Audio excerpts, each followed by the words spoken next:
John Wesley preached in Grantham on the 9th of April 1781, but there are records of open-air preaching in Sandpit Lane, now Welby Street, in the year 1776.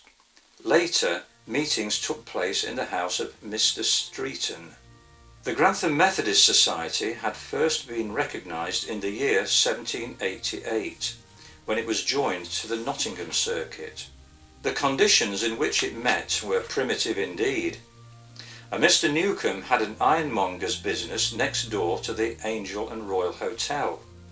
He owned workshops at the rear, access to which could be obtained from Back Lane, now Elmer Street. Newcomb allowed a room over the coppersmith's workshop to be used for worship, but the noise from below was often intolerable. The smith, pleading urgent business, would create a disturbance deliberately at the time of the society's meetings.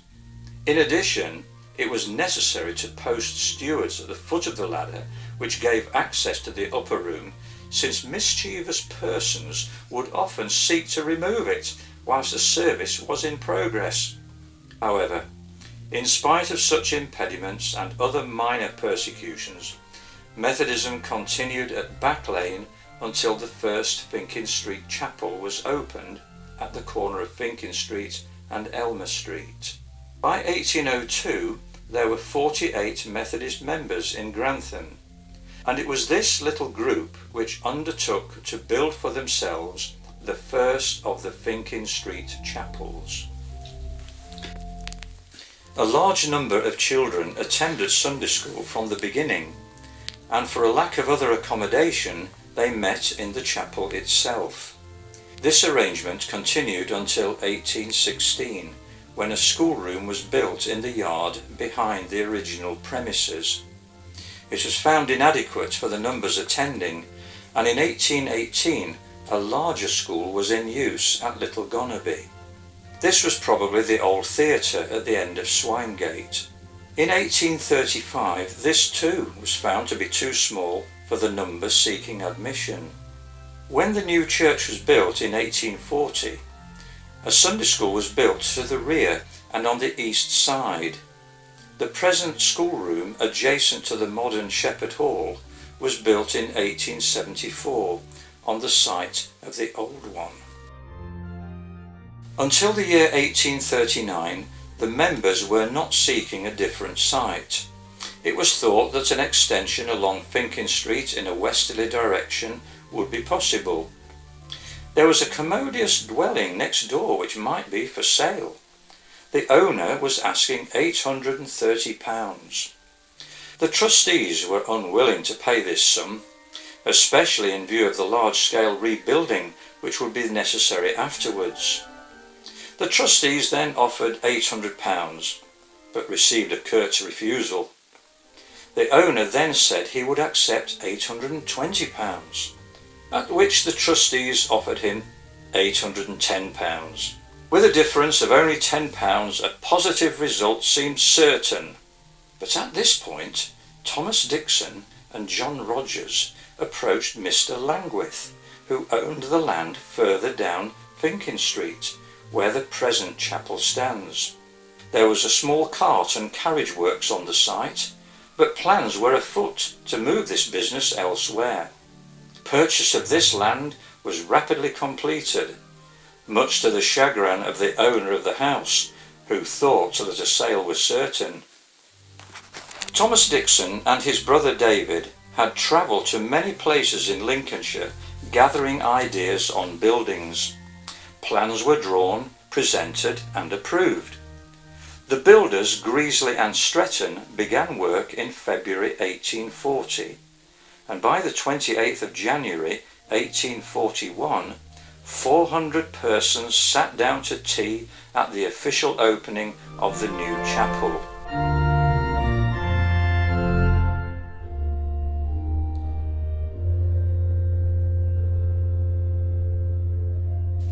At a meeting of the trustees on the 17th of April 1863, it was decided to adjust the price charged for pew rents. Pew rents were a source of additional revenue in many churches from the early 17th century until the 20th century, where worshippers rented pews in order of social precedence. This practice was followed by Methodists, particularly Wesleyans, from the early 1800s through to the 1930s, when the practice died. Members added cushions and thick baize not only to the seats, but in one or two cases to the backs of pews. Doors were added to many pews, and framed ticket holders were installed in which the names could be displayed of those who were entitled to sit there. A minute recording permission given to a Mr. Piggott to make his pew private refers to doors, curtains, pew windows, and nameplates being added at the member's own expense.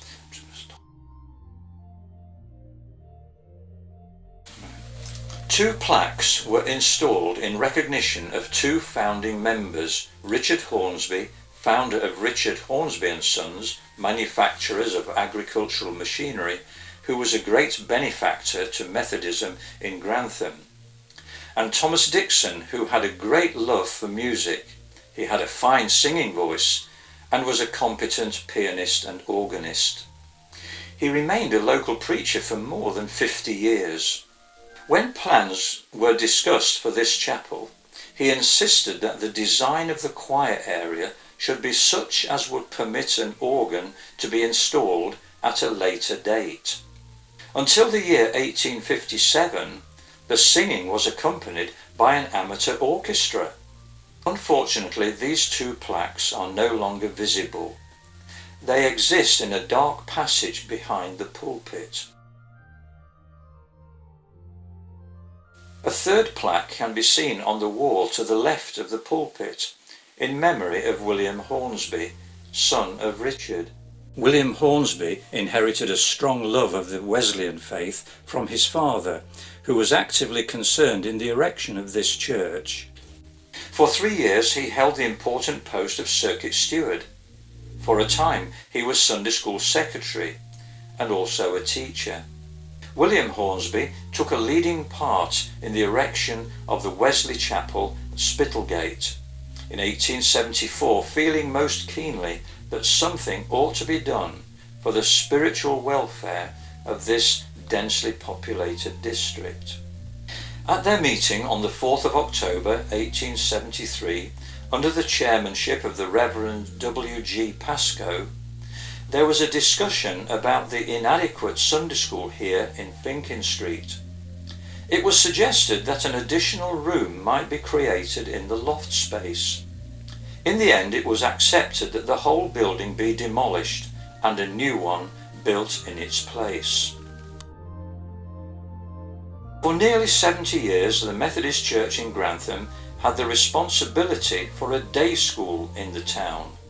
The Wesleyan Day School was built on the site of the preachers' houses and Ebenezer Chapel in Wharf Road. An inspection of the school was carried out on the 25th of November 1868, and the inspection report reads, "This large and increasing school is doing well, but I would again urge managers to relieve the mistress of needlework instruction. The grant for the school shall be £66, 17 shillings and twopence." At the inspection in 1876, it was recorded that the infants department had 130 children on roll. The report read, "This school continues in a fairly efficient state, and with proper apparatus and a greater variety of instruction, it would probably reach a higher standard of merit." An outbreak of scarlatina in 1878 prompted the medical officer of health, Mr. Ashley Mott, to close the school for a time. This time stretched to 9 weeks before the epidemic abated. It is sad to read in this record book of the frequency of collections for wreaths for children who had died. But the improvement in the health of school children in the following century is truly amazing. The organ in Finkin Street Methodist Church was built in 1857 by the Hull firm of Foster and Andrews, who were renowned for their craftsmanship and their voicing of the organ pipes. When the old chapel was closed in the year 1840, the original organ was sold locally, as it was thought that its power would be insufficient for the new building. It is said that this instrument was installed in the parish church at Sedgebrook. The new instrument was constructed in Foster and Andrews' premises in Charlotte Street, Hull. Before it was dispatched to Grantham, a recital was given on it by Mr. Skelton, organist of Holy Trinity Church, Hull. A local newspaper, and reporting this recital, said, "The instrument for Grantham is particularly rich and mellow, very powerful, but not noisy." In this magnificent photograph of the Harvest Festival in 1905, we can see the pulpit is centred in front of the gallery and the organ above.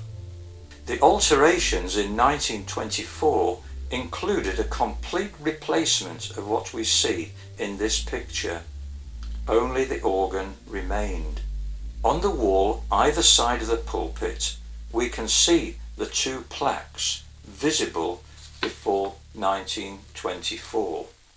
On the 13th of September 1924, an opening ceremony was performed following a thorough renovation which had taken 6 months to complete.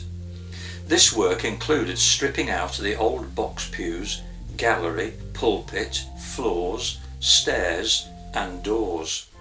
The only part which remained untouched was the organ itself. A new gallery 7 feet less in width was constructed and fitted with circular pitch pine seating. The ground floor was relaid on a concrete base and the floorboards laid in bitumen. Improvements were made to the front of the chapel by constructing a new porch, access to which was through 2 doors which lead to the main aisles. Separate gallery entrances were formed, giving direct access to the street and to the new staircases leading to the gallery. A new elliptical arch has been thrown over the entrance to the old entrance to the organ chamber.